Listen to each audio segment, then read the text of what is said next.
करेंगे बड़ी खबर रायपुर से। पहले चरण का चुनाव प्रचार थम चुका है और प्रदेश की जो 20 सीटें हैं उन पर ये शोर जो है प्रचार का पिछले कई दिनों से चल रहा है वो अब थम चुका है।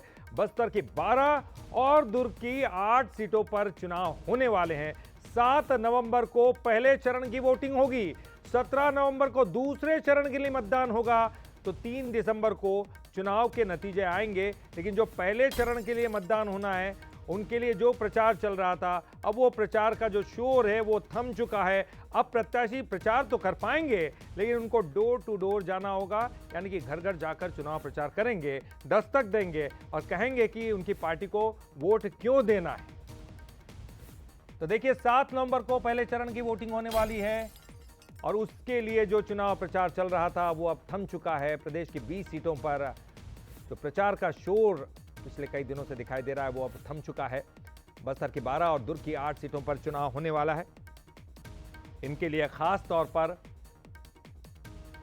प्रत्याशी लगातार जो है इसका चुनाव प्रचार कर रहे हैं और अब वो शोर जो है वो थम चुका है। अब चुनाव प्रचार के लिए अब प्रत्याशी घर घर जाएंगे, डोर टू डोर जाएंगे, दस्तक देंगे।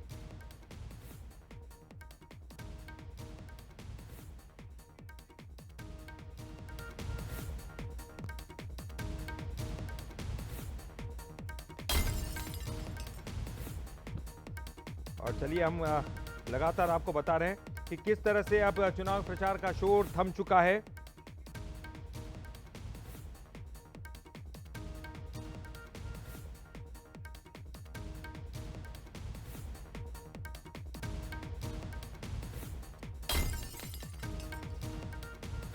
तो देखिए लगातार आपको दिखा रहे हैं कि किस तरह से अब चुनाव प्रचार का शोर थम चुका है। लगातार हम कोशिश करेंगे कि वहां कैसी स्थिति है जानने की, तो हमारे जो साथ रिपोर्टर जुड़े हैं उनसे हम संपर्क करेंगे। कांकेर से हमारे साथ कुलेश्वर पांडे जुड़ गए हैं और साथ ही साथ प्रमोद शेंडे जी हमारे साथ डोंगर गांव से जुड़े हैं और राजनाथ गांव से गौरव शुक्ला जुड़े हुए हैं और हम इनसे चर्चा करेंगे कि आखिर वहां की स्थिति क्या है। एक एक करके जाएंगे। सबसे पहले कुलेश्वर आपके पास जाते हैं। कुलेश्वर, क्या स्थिति दिखाई दे रही है? पिछले कई दिनों से चुनाव प्रचार चल रहा है, हालांकि कम समय मिला है प्रत्याशी को इस बार पहले चरण के मतदान के लिए जो प्रचार कर रहे थे उसके लिए, लेकिन अब प्रचार थम चुका है। किस तरह की स्थिति है?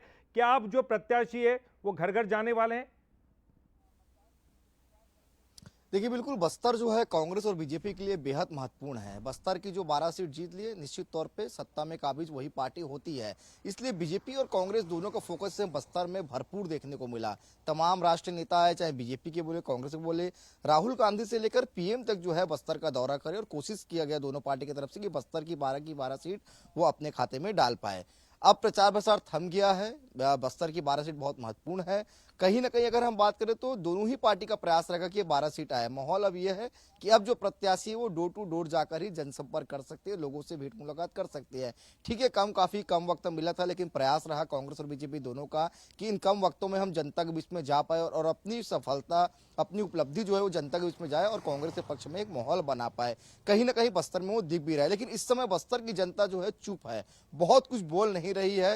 लेकिन निश्चित तौर पर एक चीज जरूर बोल रही है कि हमको उनको वोट देना है जो हमारे क्षेत्र के लिए काम करे। देखिए अभी भी बस्तर में सड़कों की समस्या है, कनेक्टिविटी की समस्या है, बिजली की समस्या है। अगर हम थोड़े से अंदर चले जाते हैं तो आज भी सड़कों की हालत बहुत जर्जर है। तो ये तमाम चीजों को जो है जनता एक मुद्दा बनाई है और उस आधार पे वोट करने के लिए बस्तर की जनता जो है तैयार हो गई है। बिल्कुल, हम आपके पास आएंगे कुलेश्वर, बने रहिए हमारे साथ और गौरव शुक्ला के पास भी जाएंगे, साथ ही साथ प्रमोद जी के पास भी जाएंगे। लेकिन उसके पहले जिन जगहों पर वोटिंग होनी है, जिन 20 विधानसभा क्षेत्रों में वोटिंग होनी है, वहां बड़े चेहरे कौन कौन से हैं और कहां कहां वोटिंग होनी है, जानकारी लेते हैं। हमारे इलेक्शन रूम में चलते हैं हमारी सहयोगी ऋतु के पास।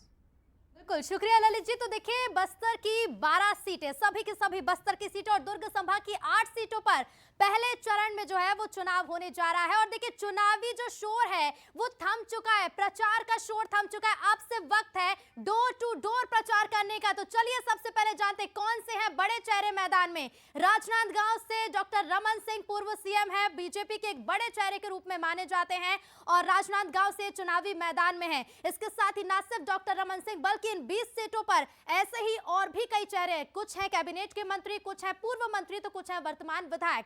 कवर्धा से हैं मोहम्मद अकबर, जो कि मैदान में फिलहाल देखिए छत्तीसगढ़ सरकार में कैबिनेट मंत्री हैं मोहम्मद अकबर। और ऐसे में कवर्धा का जो मुकाबला है वो बेहद रोचक देखने को मिलेगा। जीत का अंतर भी बड़ा हो सकता है। हालांकि दोनों ही प्रत्याशी मैदान में हैं और अंतागढ़ का रुख करते हैं विक्रम उसेंडी है यहां पर। और देखिए किस तरह से चुनाव में मुकाबला कड़ा होगा, वो इसी से आप अंदाजा लगाइए कि जब बड़े चेहरे जो है वो मैदान में उतरते हैं, ऐसे में कांटे की टक्कर इन सीट पर देखने को मिलती है। अगली सीट का रुख कर लेते हैं, अंतागढ़ के बाद बात कर लेते हैं अगली सीट की कि यहां पर कौन सा बड़ा चेहरा होने वाला है और उस चेहरे के सामने किस तरह से जो चुनावी टक्कर होगी वो छत्तीसगढ़ में देखने को मिलेगी। देखिए बस्तर संभाग की जो 12 सीटें, कोंडा गांव की बात करते हैं, मोहन मरकाम बड़ा चेहरा माने जाते हैं। ऐसे में मोहन मरकाम के सामने जो भी प्रत्याशी है, मुकाबला बेहद कड़ा और इस कड़े मुकाबले को मानते हुए देखिए तमाम दल अपनी अपनी जो तैयारी है वो भी जोरों शोरों से कर रहे थे और वही शोर जो है चुनावी प्रचार का अब थम चुका है। मोहनलाल मरकाम भी आपको डोर टू डोर प्रचार में नजर आएंगे, डोर टू डोर लोगों से अपील करेंगे कि वोट उन्हीं को दिया जाए। केदार कश्यप बड़ा चेहरा माने जाते हैं और ऐसे में नारायणपुर का जो मुकाबला है वो भी दूसरी जो बड़ी सीटें उनके जैसे बेहद रोचक होने वाला है। तो कई हॉट सीट है जिन पर मुकाबला होने जा रहा है। बेहद संवेदनशील ये क्षेत्र है, लेकिन ऐसे में जो बड़े नेता हैं, बड़े चेहरे हैं, पूरी तरह से चुनावी मैदान में डटे हुए। लखेश्वर बघेल एक बड़ा चेहरा माने जाते हैं कांग्रेस का और ऐसे में बस्तर संभाग की बस्तर विधानसभा सीट पर भी मुकाबला बेहद रोचक देखने को मिलेगा। मैदान में पूरी तरह से डटकर नजर आ रहा है और ऐसे में जब चुनावी शोर अब प्रचार का थम चुका है तो अब आपको लखेश्वर बघेल भी डोर टू डोर कैंपेन करते नजर आएंगे। जगदलपुर सीट देखिए सामान्य सीट है, ये बस्तर संभाग की आदिवासी बहुल इलाका है और किरण सिंह देव यहां पर बड़ा चेहरा माने जा रहा है। तो देखिए ये तो हम बात कर रहे हैं कि कौन से वो बड़े चेहरे हैं जो चुनावी मैदान में उतरे हुए और उनके सामने मुकाबला भी कितनी टक्कर का होने वाला है।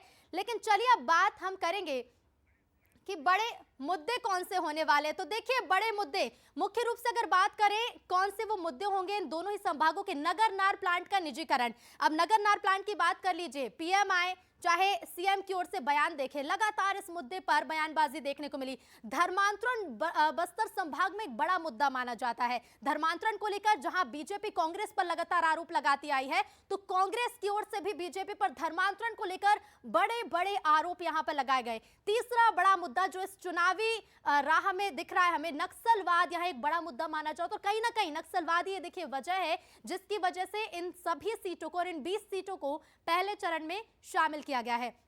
चौथा बड़ा मुद्दा मान लेते हैं, देखिए स्थानीय भर्ती भी इस संभाग में ना सिर्फ बस्तर बल्कि देखिए पूरी जो 20 की 20 सीटें हैं यहां स्थानीय भर्ती भी एक बड़ा मुद्दा माना जाता है। इसके साथ ही और भी कई मुद्दे हैं जो बस्तर संभाग के साथ साथ दुर्ग संभाग के चुनाव को प्रभावित करते हैं।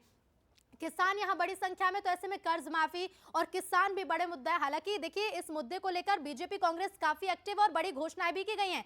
सांप्रदायिक ध्रुवीकरण को लेकर तमाम दल एक दूसरे पर आरोप लगाते आ रहे हैं। यहां तक कि जो निर्दलीय और दूसरे दल है वो भी सत्ता पक्ष और विपक्ष पर निशाना साधते आए हैं।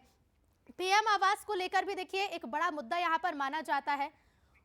और देखिए अब आपको यह भी बताते कि बड़े मुद्दे की बात तो हमने कर ली, लेकिन इसके बाद इन जो 20 सीटों पर स्थिति क्या है, किस सीट पर है किसका कब्जा। देखिए कुल सीट 20 है, वर्तमान में 19 सीट पर कांग्रेस काबिज है, एक सीट पर अभी बीजेपी का कब्जा है। तो फिलहाल कांग्रेस का जो पलड़ा है वो यहां पर भारी है, एक पर बीजेपी है। इसके पहले चलिए आपको बताते 2018 में जब चुनाव हुए, चुनावी परिणाम क्या थे, उस समय क्या स्थिति बनी थी, क्योंकि ये तो हुई वर्तमान की स्थिति, बीच में उपचुनाव भी हुए। तो देखिए 2 सीट पर बीजेपी काबिज हुई, 18 सीट पर यहां पर कांग्रेस ने अपना कब्जा जमाया।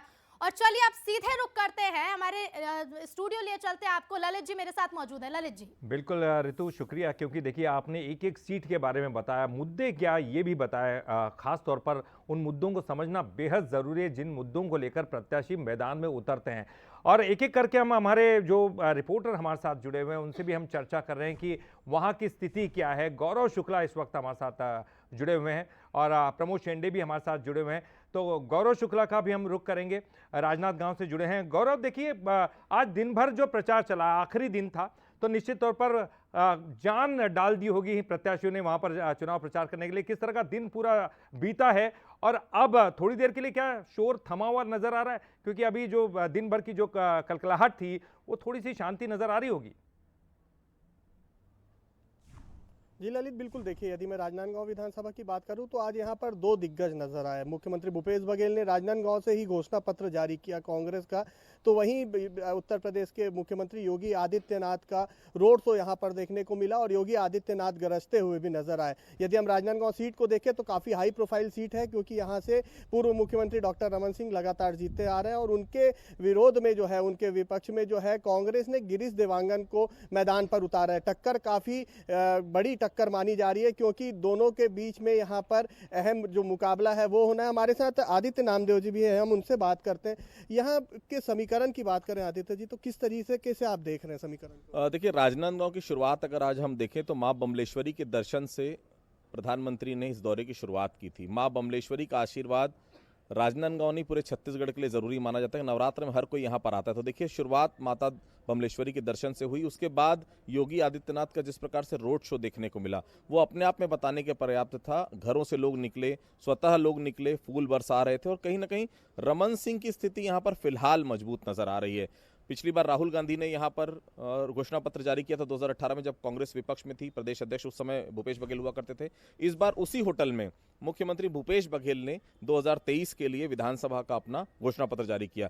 तू डाल डाल में पात पात, 3100 रुपए भारतीय जनता पार्टी करती, 32 रुपए ये कर देते हैं। 20 क्विंटल कांग्रेस कहती है, 21 क्विंटल भारतीय जनता पार्टी कह लेती है। तो ये देखिए, जो राजनांदगांव संभाग है, देखिए कृषि प्रधान संभाग है। मैं इस वक्त यहाँ पर जहां हम खड़े गौरव, ये दिग्विजय स्टेडियम है। हॉकी की नर्सरी कहा जाता है राजनांदगांव को, हॉकी की नर्सरी है। खिलाड़ी यहाँ से निकलते हैं और यहाँ पर देखिए योगी को लाना, रमन सिंह ने अपना ग्राफ यहाँ पर ऊंचा किया है। इसके अलावा खुज्जी, मोहला, मानपुर, खैरागढ़, डोंगरगढ़, डोंगरगांव, ये जो तमाम सीटें हैं, कवर्धा, पंडरिया, ये पूरा बेल्ट देखिए। कवर्धा बेल्ट हिंदू वाला जो मामला हुआ था, कोई यादव का झंडा विवाद, उसके चलते अलग सुर्खियां बटोरा। राजनांदगांव का मामला बिल्कुल अलग है। खेती किसानी के साथ साथ यहाँ बहुत सारी ऐसी चीजें हैं जिसको लेकर ध्रुवीकरण यहाँ पर होता हुआ फिलहाल नजर आ रहा है, क्योंकि बीजेपी के पास खोने के लिए कुछ नहीं है, यहाँ पर पाने के लिए सब कुछ है। 19 सीटें कांग्रेस के पास है, केवल एक सीट राजनांदगांव की, जिस सीट पर फिलहाल हम मौजूद हैं, ये सीट केवल डॉक्टर रमन सिंह के पास है। तो फिलहाल संघर्ष दोनों तरफ से, लेकिन हाँ, दोनों ही दलों ने अपनी पूरी ताकत यहाँ पर फिलहाल झोंकते हुए नजर आ रहे हैं। और एक चीज ये भी देखने को मिल रही है आदित्य जी, यहाँ जी बिल्कुल गौरव, समझ पा रहे हैं आपकी बात। देखिए, एक एक करके हम जानने की कोशिश कर रहे हैं, अलग अलग सीटों की भी बात करेंगे, लेकिन जो हमारे साथ रिपोर्टर जुड़े हुए हैं डोंगरगांव से, प्रमोद शेंडे, उनके पास चलते हैं। प्रमोद, देखिए यहाँ अगर डोंगरगांव की बात करें, दलेश्वर साहू वर्सेस भरतलाल वर्मा, किस तरह का मुकाबला यहाँ देखने को मिल रहा है और आज दिन भर की अगर बात करें प्रचार कैसा रहा है?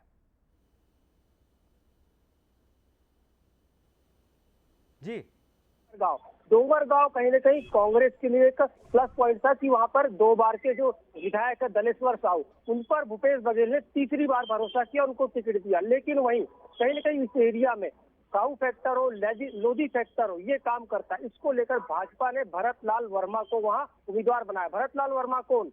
पूर्व जिला पंचायत अध्यक्ष, भाजपा प्रदेश के प्रकोष्ठ के अध्यक्ष, प्रदेश अध्यक्ष। और ये ऐसा बेल्ट है जहां पर किसान ही काम करते हैं। और हम जब इस पूरे क्षेत्र में देख रहे हैं लगातार, या दोनों कांग्रेस और भाजपा की बात करें तो उनका घोषणा पत्र देखें या उनके दावे और मुद्दे सारे एक तरफ होते, सिर्फ किसान, धान, इस पर ही पूरी बात चल रही है। चाहे घोषणा पत्र हो या जो नेता आते हैं, चाहे वो किसी न किसी बात को लेकर बात होती है। विकास का मुद्दा या जो अन्य मुद्दे होते हैं वो गौण नजर आ रहे हैं। सिर्फ धान और किसान की बात हो रही है। तू डाल तो 5-5 चल रहा है। आदित्य जी ने भी सही कहा कि 3100, पहले 2100 आया, 3000 आया, फिर 3100 भाजपा ने किया। अब आज कांग्रेस के भूपेश बघेल ने यहाँ राजनीति के डीजी होटल है, वहां पर 3200 की बात कर दी, कर्जा माफ की भी बात कर दी। तो कह सकते कि घोषणा पत्र में कर्जा माफ में कांग्रेस भाजपा से आगे चल रही है, क्योंकि उसने कर्जा माफ। दूसरी चीज कह दूं कि ये ग्रामीण क्षेत्र, समझ पा रहे हैं प्रमोद, समझ पा रहे हैं कि किस तरह की स्थिति और किस तरह के मुद्दे यहाँ पर हावी है, और इन मुद्दों को लेकर जो है प्रत्याशी मैदान में है। निश्चित तौर पर अब चुनाव का प्रचार भी थम चुका है, तो काफी कुछ अब डोर टू डोर जो है संपर्क करना है, और यहाँ पर 7 तारीख को मतदान होना है और उसके लिए जो चुनाव प्रचार वो थम चुका है। प्रत्याशी अब डोर टू डोर वोटिंग करेंगे। लेकिन आपको बताते कि अलग अलग जब सालों में जब चुनाव हुए हैं, चाहे फिर 2003 की बात करें, 2008 की बात करें, 2013 की बात करें या फिर 2018 की बात करें, ये विधानसभा चुनाव में जो मतदान का प्रतिशत है वो कैसे अलग अलग साल में बदलता रहा है, ये हम आपको बताने की कोशिश करेंगे और ये बताएंगे हमारे साथ हमारी सहयोगी ऋतु। चलिए सीधे लिए चलते हैं आपको इलेक्शन न्यूज़। बिल्कुल बिल्कुल ललित जी, शुक्रिया आपका। तो देखिए, मतदान प्रतिशत साल दर साल बदलता गया, कहीं कहीं बढ़ता भी गया, और ऐसे में चलिए अब आपको ग्राफिक्स के जरिए समझाएंगे कि इन 20 सीटों में क्या रहा है मतदान प्रतिशत 2003 से लेकर 2018 तक। 2003 में देखिए 65.66% मतदान किए गए। बात करेंगे अगले चुनाव की कि अगले चुनाव में इन कुल 20 सीटों पर चुनाव का प्रतिशत क्या रहा है, मतदान का प्रतिशत क्या रहा है, यानी कि ये मतदान प्रतिशत जो है लोगों की जागरूकता भी उजागर करता है कि किस तरह से लोग पहुंचते हैं मतदान केंद्रों तक और वो कितने लोग हैं जो मतदान करते। तो 2003 में जब मतदान हुए, ऐसे में विधानसभा चुनाव की 20 सीटों पर 65.66% मतदान यहां पर किया गया। बात करेंगे 2003 के बाद 2008 की, जब अगली बार हुए, यानी कि दूसरी बार छत्तीसगढ़ में विधानसभा के चुनाव हुए, तो देखिए 68.90% यहां पर मतदान होता है। 2003 में जिस तरह से मतदान हुआ और उसके बाद 2008 में आंकड़े कुछ बदले, मतदान का प्रतिशत थोड़ा सा बढ़ा, और इसके बाद देखिए 2008 में जब 68.90% मतदान हुआ, 2013 में आंकड़ा और बढ़ा, 72.50% 2013 में मतदान हुआ। तो जहां 68% कुछ करके मतदान 2008 में हुआ और उसके बाद लगभग 4 से 5% मतदान बढ़ता है, और ऐसे में 2013 के बाद 2018 की बात करते हैं, 72% जहां 2013 का मतदान हुआ, तो वही 2018 में देखिए कि 75% मतदान यहां पर किया गया। तो देखिए, ये तो हम कुल मिलाकर उन 20 सीटों के आंकड़े आपको बता रहे हैं जिन पर पहले चरण की वोटिंग होना है, लेकिन ऐसे में अब आपको लिए चलते बस्तर संभाग की 12 सीटों की ओर। और बस्तर संभाग के तो हमने देखिए ये आंकड़े आप देख सकते हैं कि चुनाव में क्या कुछ रहा है। मतदान प्रतिशत 2018 में 75% मतदान यहां पर किया गया, और ऐसे में अलग अलग सीटों के क्या कुछ आंकड़े रहेंगे वो भी जानेंगे, क्योंकि देखिए लगातार जो आंकड़े हैं वो बढ़ रहे हैं। सीधे रुक करते हैं, चलेंगे हमारे स्टूडियो में, रुक करते हैं ललित जी का। चलिए बहुत बहुत शुक्रिया ऋतु, क्योंकि आपने वो जानकारी दी, वो जानना हमारे दर्शकों के लिए बहुत ज़रूरी था कि किस तरह से मतदान का प्रतिशत साल दर साल अलग अलग विधानसभा चुनाव में बढ़ता चला गया है, जो कि बता रहा है कि जागरूकता कितनी बढ़ती जा रही है, लोगों के मन में मतदान करने के प्रति जो जागरूकता है वो बढ़ती जा रही है। और अलग अलग जगहों पर जहाँ मतदान रुका है, शोर थमा है, उनसे हम चर्चा करेंगे और हमारे साथ हमारे रिपोर्टर जुड़े हुए हैं। सीधे हम रुक करेंगे, हमारे साथ जो रिपोर्टर जुड़े हैं आपको बताते हैं। हमारे साथ आदित्य नामदेव जी जुड़ गए हैं और हमारे स्टेट एडिटर, और साथ ही मुश्ताक कुरैशी भी हमारे साथ है, रजत वाजपेयी जी भी हमारे साथ है। आदित्य जी, सबसे पहले आपका रुख करूंगा। देखिए, अगर हमने देखा अभी किस तरह से अलग अलग सालों में, फिर 2003 की बात करें, 8 की बात करें, 13 की बात करें या फिर 18 की बात करें, मतदान प्रतिशत में लगातार बढ़ोतरी हमको देखने को मिली है। तो ये कहें कि वहाँ नक्सलवाद का खौफ है, बहुत सारी तमाम दूसरी दिक्कतें, आदिवासी वहाँ पर बहुल है, शिक्षा की बात करें, तो ऐसे में देखने को ये मिल रहा है कि धीरे धीरे लोगों में जागरूकता बढ़ रही है मतदान के प्रति। क्या कुछ कहेंगे सर, सबसे पहले हुई? बिल्कुल ललित जी, देखिए जैसे ही आप कहा जाता है कि भानु प्रतापपुर जो इलाका है वो बस्तर का प्रवेश द्वार होता है, वहां से अगर आप स्टार्ट करते हैं तो सबसे पहली सीट है वहां पर सावित्री मंडावी की। वहां से फिर एकदम अंत में लास्ट हम चलते हैं तो कोंटा विधानसभा जहां से कवासी लखमा फिलहाल विधायक हैं, 5 बार लगातार विधायक हैं। ललित जी, मैं चिंतलनार गया था, जगरगुंडा तक मैं गया। मैं रात में शाम को 5 बजे के बाद वहाँ आपको गाड़ियाँ नज़र नहीं आती थी। आज से मैं आपको 5-6 साल पुरानी बात बता रहा हूँ। लेकिन इस बार रोड के किनारे 10-10 बजे लोग अपने हाथ में, बच्चे अपने हाथ में स्मार्टफोन लेकर बैठे हुए हैं। ये आप मान के चलिए, इसको कहते हैं क्रांति। और जब लोगों के हाथ में सोशल मीडिया है, लोगों के हाथ में मोबाइल है, तो ऐसा हो ही नहीं सकता कि लोग अब जागरूक ना हो। लोग बहुत जागरूक हो गए हैं। लोग लगातार ये चाह रहे हैं कि वो अपने मताधिकार का प्रयोग करें। देखिए, पहले नक्सली जिस उंगलियों में हम निशान लगवाते थे, जब हम वोट करते थे, अंगूठे में निशान लगवाते थे कि आपने वोट कर दिया है, उस अंगूठे को काटने की धमकी देते थे। लेकिन अब ये अंगूठा जो है वो शिक्षा की अलख जगा रहा है। ये अंगूठा लगातार वहाँ पर लोगों को ये बताने की कोशिश कर रहा है कि जितना हम पढ़ेंगे, जितना हम आगे बढ़ेंगे, जितने हम मेन स्ट्रीम पे आएंगे, उतने हमारे बस्तर का विकास होगा। तो ये विकास की गंगा भानु प्रताप से शुरू शुरू होकर भानु प्रतापपुर से शुरू होकर कोंटा तक नजर आ रही है। निश्चित तौर पर इस बार वोटिंग परसेंटेज और बढ़ेगा। एक थोड़ी सी दिक्कत है जो मैं जरूर शेयर बिल्कुल आदित्य जी, हम समझ गए कि किस तरह की आप, क्योंकि देखिए आपने परत दर परत वहां जानने की कोशिश की और विश्लेषण भी कर रहे हैं, जगह जगह जाकर आप विश्लेषण कर रहे हैं। हमने देखा कि अलग अलग सीट पर जाकर आपने देखा है, जनता से बात भी की है, तो निश्चित तौर पर ये अनुभव हमारे बड़े काम आएगा, क्योंकि जनता भी देख रही है। और अब हम बात करेंगे रजत वाजपेयी से भी हमारे साथ जुड़े हुए हैं जगदलपुर से। रजत, वहां की स्थिति कैसी आप देख रहे हैं? वहां क्या कुछ स्थितियां देख रहे हैं? चुनाव प्रचार तो खैर थम चुका है, लेकिन आने वाले समय में किस तरह की मुश्किलें वहां पर जो प्रत्याशी वो झेलेंगे? हालांकि डोर टू डोर जाना है, प्रत्याशी को संपर्क करने का भी समय है, तो वहां की स्थिति क्या कुछ दिखाई दे रही है आपको धरातल? जी ललित जी, प्रचार जरूर थम गया है, लेकिन अभी लोगों में उत्साह जो है वो बाकी है। आपने जो एनालिसिस की, आपने जो स्टैटिक्स सामने रखा, मैं उसके बारे में 2 लाइन बोलना चाहूँगा कि आदिवासी जो है, ऐसा नहीं है कि वो वोटिंग करने नहीं जाते। आदिवासी चुनाव को वोट पंडुम कहते हैं। पंडुम का अर्थ जो है गोंडी में त्यौहार से होता है। इसका मतलब ये है कि वे काफ़ी पहले से चुनाव को लेकर काफ़ी जागरूक रहे हैं, और यही वजह है कि बस्तर के भीतरी जो मतदान केंद्र होते हैं वहाँ से भी लंबी लंबी कतारों वाली तस्वीरें जो हैं वो सुर्खियाँ बन चुकी हैं। फिलहाल बस्तर जिले की 3 विधानसभा क्षेत्र जगदलपुर, चित्रकोट और बस्तर, इन तीनों में 5 बजे शोर जो है प्रचार का वो थमा है। बिल्कुल। और बाकी जो 6 जिले हैं, 6 जिले के अंतर्गत आने वाली 9 विधानसभा। चलिए रजत, हम समझ गए, क्योंकि बहुत समय कम है, कोंडागांव का भी हमें रुख करना है। मुश्ताक हमारे साथ है। मुश्ताक, बताइए, कम समय है, संक्षेप में बताइए किस तरह की स्थिति वहां रही है आज पूरे दिन भर? देखिए, प्रदेश की सबसे जो हाई प्रोफाइल सीट मानी जाती है वो कोंडागांव सीट होती है। यहाँ पर वर्तमान में जो कैबिनेट मंत्री हैं मोहन मरकाम, वो कांग्रेस से चुनाव लड़ रहे हैं, और उनके सामने भाजपा की राष्ट्रीय उपाध्यक्ष हैं लता उसेंडी, वो है। और कोंडागांव में जो कांटे की टक्कर है वो हमेशा से बनी रही, और इस बार भी कांटे की टक्कर इस चुनाव में देखी जाएगी।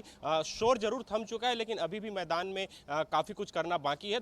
अभी भी 7 को जो है मतदान होना है, और जिस प्रकार से कांग्रेस और भाजपा दोनों ने अपने घोषणा पत्र जारी कर दिए, उसको लेकर के अब जो दोनों ही प्रत्याशी हैं वो डोर टू डोर जाएंगे, और जो मतदाता हैं उनसे जो है अपना जो डोर टू डोर कैंपेन है वो चलाएंगे। ऐसे में जो टक्कर है वो यहाँ पर काफ़ी तेजी देखा जा रहा है। और बात करें कोंडागांव जिले की, तो इस जिले में 2 विधानसभा क्षेत्र आते हैं, केशकाल और कोंडागांव। साथ ही नारायणपुर का भी कुछ विधानसभा का कुछ हिस्सा जो है यहाँ आता है। करीब 588 मतदान केंद्र यहाँ बनाए गए, और जो प्रशासन की तैयारी है चुनाव को लेकर के, क्योंकि संवेदनशील ये इलाका है, ऐसे में काफ़ी जो है चुनौतीपूर्ण रहता है प्रशासन के लिए, तो जो तैयारी है वो यहाँ पर तेज हो गई है। अब देखना होगा कि आने वाला जो 2 दिन है वो जो है प्रचार को लेकर के जो दोनों ही प्रत्याशी हैं वो किस प्रकार से अपने मतदाता तक पहुंचते हैं। बहुत बहुत शुक्रिया मुश्ताक आपका इस पूरी जानकारी के लिए। रजत वाजपेयी जी भी हमारे साथ जुड़े हैं, बहुत बहुत शुक्रिया। और हमारे स्टेट एडिटर आदित्य नामदेव जी हमारे साथ जुड़े हुए थे, उनका भी बहुत बहुत शुक्रिया करेंगे। तो निश्चित तौर पर ये चुनाव बेहद जरूरी है, और मतदान करना आपका अधिकार है, तो आप मतदान